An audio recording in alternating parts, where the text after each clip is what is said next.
পঞ্চম থেকে অষ্টম শ্রেণীতে ফের পাশ ফেল ফেরাতে চলেছে কেন্দ্র। শিক্ষা মন্ত্রকের তরফে একটি বিজ্ঞপ্তিতে জানানো হয়েছে, পঞ্চম থেকে অষ্টম শ্রেণীর কোনো পড়ুয়া পরীক্ষায় সফল না হলে তাকে ফের সুযোগ দেওয়া হবে।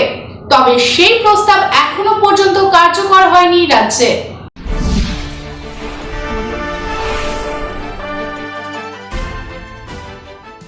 পঞ্চম এবং অষ্টম শ্রেণীতে ফের পাশ ফেল ফেরাতে চলেছে কেন্দ্র।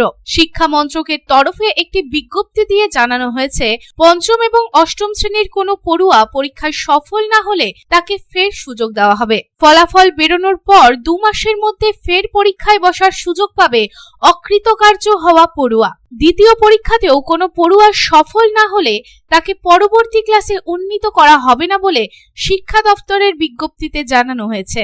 তবে কোনো পড়ুয়াকেই স্কুল থেকে বিতাড়িত করা যাবে না।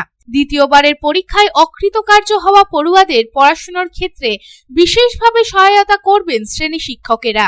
প্রয়োজনে গলদ কোথায় তা খুঁজে বার করা হবে। 2019 সালে কেন্দ্র শিক্ষার অধিকার আইনে বদল এনে জানিয়েছিল, দেশের সব প্রান্তে পড়ুয়াদের বুনিয়াদী শিক্ষার বিষয়টি সুনিশ্চিত করা হবে। পঞ্চম এবং অষ্টম শ্রেণীতে কাউকে ফেল করানো হবে না।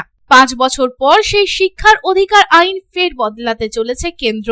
কেন্দ্রের নয়া পাশ ফেল নীতি কার্যকর হতে চলেছে।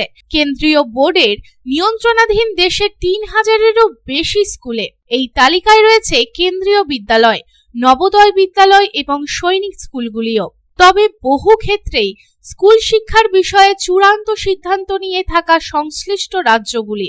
ইতিমধ্যেই দেশের 16টি রাজ্য এবং 2টি কেন্দ্রশাসিত অঞ্চল কেন্দ্রের নীতি অনুসরণ না করে পঞ্চম এবং অষ্টম শ্রেণীতে পাশ ফেল প্রথা চালু করেছিল।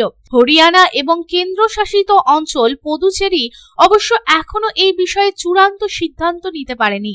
আর পশ্চিমবঙ্গ সহ বাকি রাজ্যগুলো কেন্দ্রের নীতি মেনেই চলছিল। 2020 সালে পাশ ফেল প্রথা নিয়ে সিদ্ধান্ত নেওয়ার জন্য বিশেষজ্ঞ কমিটি গঠন করেছিল পশ্চিমবঙ্গ। বিশেষজ্ঞদের অধিকাংশই পাশ ফেল ফেরানোর পক্ষে মত দিয়েছিলেন।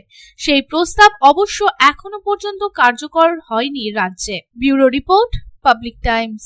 I am Dr. Radhakrishna. I am a gastroenterologist and a liver specialist. So I do visit Durgapur once a month. I stay here for 2 days. So we do different types of procedures pertaining to gastroenterology and liver. So we have a range of evaluations that we do here. We do the routine endoscopy, colonoscopy. Starting from there, we have advanced technologies like nasal endoscopy, liver fibroscan, capsule endoscopy.